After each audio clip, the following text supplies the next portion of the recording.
ಎಲ್ರಿಗೂ ನಮಸ್ಕಾರ.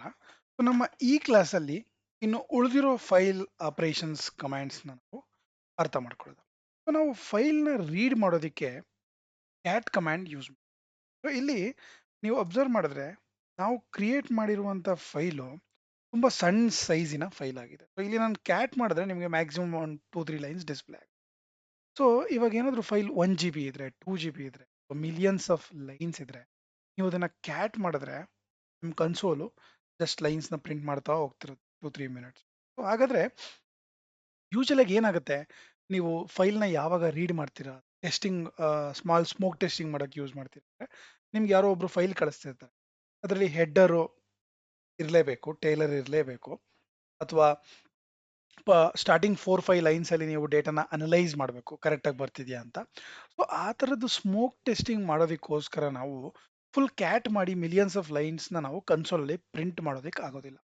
ಇವಾಗ ಏನು ಮಾಡ್ಬೋದು, ನಾವು ಹೆಡ್ ಅಥವಾ ಟೇಲ್ ಕಮಾಂಡ್ನ ಯೂಸ್ ಮಾಡ್ಬೋದು. ಸೊ ಹೆಡ್ ಮತ್ತೆ ಟೇಲ್ ಅಂದ್ರೆ ಏನು, ನಾನು ಹೆಡ್ ಫೈಲ್ ನೇಮ್ನ ಕೊಟ್ಟರೆ head text dot T X T, ಇಲ್ಲಿ ನನಗದು ಸ್ಟಾರ್ಟಿಂಗ್ ಫ್ಯೂ ಲೈನ್ಸ್ ಡೇಟನ ತೋರಿಸುತ್ತೆ. ನಾನು ನಿಮ್ಗೆ ಇಲ್ಲಿ ಒಂದು ದೊಡ್ಡ ಫೈಲಲ್ಲಿ ನಾನು ನಿಮ್ಗೆ ಇಲ್ಲಿ ಎಕ್ಸಾಂಪಲ್ನ ತೋರಿಸ್ತೀನಿ.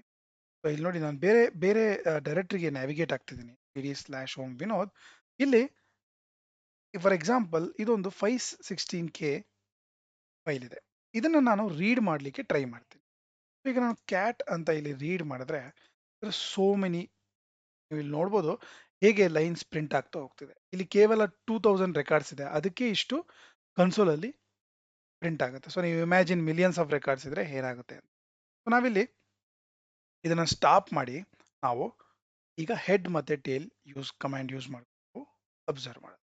ನೋಡಿ, ನಾನು ಇದಕ್ಕೆ ಹೆಡ್ ಫೈಲ್ ನೇಮ್ ಅಂತ ಕೊಟ್ರೆ ಇದು ನನಗೆ ಸ್ಟಾರ್ಟಿಂಗ್ ಫ್ಯೂ ರೆಕಾರ್ಡ್ಸ್ ಅನ್ನ ನನಗೆ ತೋರಿಸುತ್ತೆ. ಸೊ ಈಗ ನಾನು ಇದನ್ನ ನೋಡಿಕೊಂಡು ಓಕೆ ಇಲ್ಲಿ ಹೆಡರ್ ಕರೆಕ್ಟ್ ಆಗಿದೆ, ಅಥವಾ ಕೆಲವು ಫ್ಯೂ ಲೈನ್ಸ್ ನಾನು ಅಬ್ಸರ್ವ್ ಮಾಡಿ ಓಕೆ ಡೇಟಾ ಕರೆಕ್ಟ್ ಆಗಿ ಬರ್ತಿದೆ ಅಂತ ನಾನು ಕನ್ಫರ್ಮ್ ಮಾಡ್ಕೋಬೋದು. ಅಥವಾ ನನಗೆ ಇಷ್ಟು ಲೈನ್ ಬೇಡ, ನಾನು ಇನ್ನೂ ಕಮ್ಮಿ ಲೈನ್ಸ್ ನೋಡಬೇಕು ಅಂದ್ರೆ ಹೆಡ್ -2 ಅಥವಾ -1 ಅಂದ್ರೆ ಎಷ್ಟು ಲೈನ್ಸ್ ನೀವು ಎಕ್ಸ್ಪೆಕ್ಟ್ ಮಾಡ್ತೀರಾ. ಸೊ -2 ನಾನು 2 ಲೈನ್ ಮಾತ್ರ ಪ್ರಿಂಟ್ ಮಾಡ್ಲಿಕ್ಕೆ ಟ್ರೈ ಮಾಡ್ತೀನಿ. ನಾವು ಇಲ್ಲಿ ನೋಡ್ಬೋದು ಕೇವಲ 2 ಲೈನ್ ಮಾತ್ರ ನಿಮಗೆ.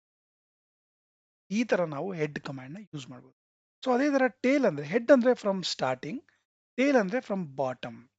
ಸೊ ಬಾಟಮ್ ಇಂದ ಕೂಡ ನೀವು ಡೇಟಾನ ನೋಡ್ಬೋದು.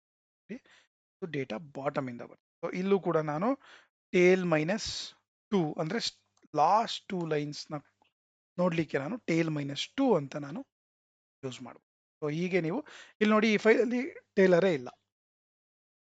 ಟೇಲರ್ ಅಂದ್ರೆ ಏನು ಅಂದ್ರೆ, ಈ ಫೈಲಲ್ಲಿ ಎಷ್ಟು ಲೈನ್ಸ್ ಇದೆ, ಎಷ್ಟು ಕೌಂಟ್ಸ್ ಇದೆ, ಸೊ ಆ ಥರದ ಕೆಲವು ಇನ್ಫಾರ್ಮೇಶನ್ ಯೂಶಲ್ ಆಗಿ ಫೈಲಲ್ಲಿ ಟ್ರಾನ್ಸ್ಫರ್ ಮಾಡಿದ್ರೆ ಅದು ಇಲ್ಲಿ ಮಿಸ್ಸಿಂಗ್ ಇದೆ.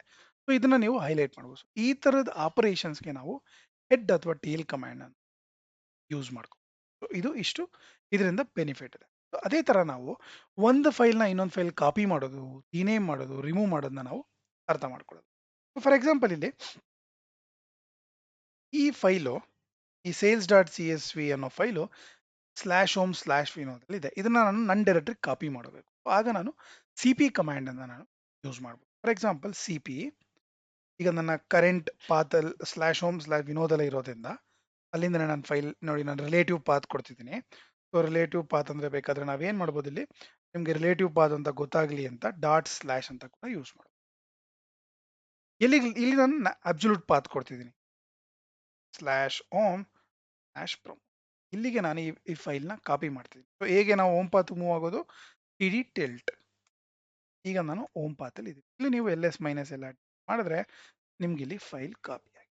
ಈ ತರ ನಾನು ಫೈಲ್ಸ್ನ ಕಾಪಿ ಮಾಡ್ಬೋದು ಒಂದು ಜಾಗದಿಂದ ಇನ್ನೊಂದು ಜಾಗಕ್ಕೆ. ಅದೇ ತರ ಇದನ್ನ ನಾನು ರೀನೇಮ್ ಕೂಡ ಮಾಡ್ಬೋದು. ಹೇಗೆ ರೀನೇಮ್ ಮಾಡೋದು, mv ಕಮಾಂಡ್. ಸೊ ನಾನಿಲ್ಲಿ ಈ ಫೈಲ್ನ ರೀನೇಮ್ ಮಾಡಲಿಕ್ಕೆ ನಾನು ಟ್ರೈ ಮಾಡ್ತೀನಿ. ಸೊ ಇಲ್ಲಿ ಈ ಫೈಲ್ನ ಮೂವ್, ಈ file I am renaming it into sample_pkp.c. ಇಲ್ಲಿ ನಾನು ls-lrth, ಈಗ ನಿಮ್ಗೆ ಫೈಲ್ ರೀನೇಮ್ ಕಾಣ್ತಿದೆ. ಸೇಮ್ mv ಕಮಾಂಡ್ನ ನಾವು ಕಟ್ ಅಂಡ್ ಪೇಸ್ಟಿಗೋಸ್ಕರ ಕೂಡ ನಾವು ಯೂಸ್ ಮಾಡ್ಬೋದು. So ಇಲ್ಲಿ mv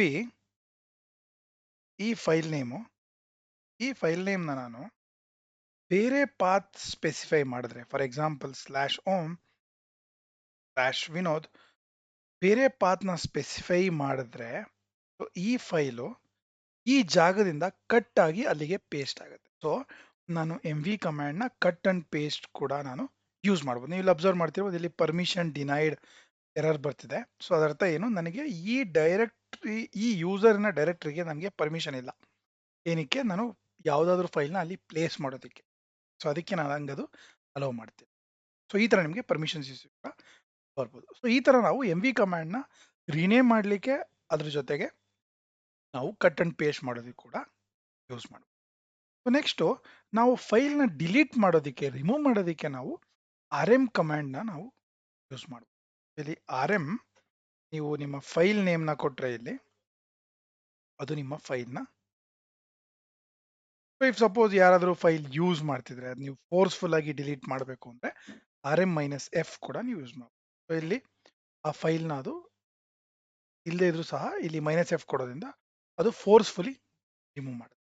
ಈ ತರ ನಾವು ಫೈಲ್ಸ್ನ ರಿಮೂವ್ ಮಾಡ್ಬೋದು. ಅದೇ ತರ ನಾವು ಡೈರೆಕ್ಟರೀಸ್ನು ಕೂಡ ರಿಮೂವ್ ಮಾಡಲಿಕ್ಕೆ ಕಮಾಂಡ್ಸ್ ಇದೆ. ಒಂದು ಡೈರೆಕ್ಟರಿ ಯಾವುದು, ಫಾರ್ ಎಕ್ಸಾಂಪಲ್ RMDIR. ನೀವು ಹೇಗೆ MKDIR ಯೂಸ್ ಮಾಡ್ತೀರಿ ಡೈರೆಕ್ಟರಿ ಕ್ರಿಯೇಷನ್ ಮಾಡೋದಕ್ಕೆ, RMDIR ಅನ್ನೋ ಕಮಾಂಡ್ನ ನೀವು ಯೂಸ್ ಮಾಡಿಕೊಂಡು ನೀವು ಡೈರೆಕ್ಟರೀಸ್ನ ರಿಮೂವ್ ಮಾಡ್ಬೋದು. ಸೊ ಇಲ್ಲಿ ಡೈರೆಕ್ಟರಿ ಯಾವ್ದಿದೆ, ಸೊ ಟ್ರೈನಿಂಗ್ ಅಂತ ನಾವು ಡೈರೆಕ್ಟರಿ ಕ್ರಿಯೇಟ್ ಮಾಡಿದ್ದೀನಿ. ಸೊ ಅದನ್ನ ನೀವು ರಿಮೂವ್ ಮಾಡ್ಬೋದು. ಈಗ ನೀವು ರಿಮೂವ್ ಮಾಡಾದ್ಮೇಲೆ ನೋಡಿದ್ರೆ ಫೈಲು ಇಲ್ಲ, ನಿಮ್ಮ ಡೈರೆಕ್ಟರಿ ಕೂಡ ಇಲ್ಲ. ಸೊ ನಾವು RM ಕಮಾಂಡ್ ಯೂಸ್ ಮಾಡಿಕೊಂಡು ಕೂಡ ಡೈರೆಕ್ಟರಿ ರಿಮೂವ್ ಮಾಡ್ಬೋದು. ಹೇಗೆ ಮಾಡೋದು, RM ಬಟ್ ನೀವು ಒಂದು ಸಬ್ ಕಮಾಂಡ್ ಯೂಸ್ ಮಾಡಬೇಕಾಗತ್ತೆ, -R ಡೈರೆಕ್ಟ್ ಮೈಕ್ರೋ ಡಿಗ್ರಿ ಅನ್ನೋ ಡೈರೆಕ್ಟರಿನ ನೀವು RM-R ಕಮಾಂಡ್ ಇಂದ ಕೂಡ ರಿಮೂವ್ ಮಾಡ್ಬೋದು. ಸೊ ಹೀಗೆ ನಾವು ಫೈಲ್ ಆಪರೇಷನ್ಸ್ ಕಮಾಂಡ್ಸ್ನ ನಾವು ಯೂಸ್ ಮಾಡಿದ್ವಿ. ನಾನು ನಿಮ್ಗೆ ಇಲ್ಲಿ ತೋರಿಸಿರೋದು ವೆರಿ ವೈಟಲ್ ಮತ್ತೆ ತುಂಬಾ ಬೇಸಿಕ್ ಆಗಿ ಬೇಕಾಗಿರುವಂತ ಫೈಲ್ ಅಥವಾ ಡೈರೆಕ್ಟರಿ ಆಪರೇಷನಲ್ಸ್ ಕಮಾಂಡ್ಸ್.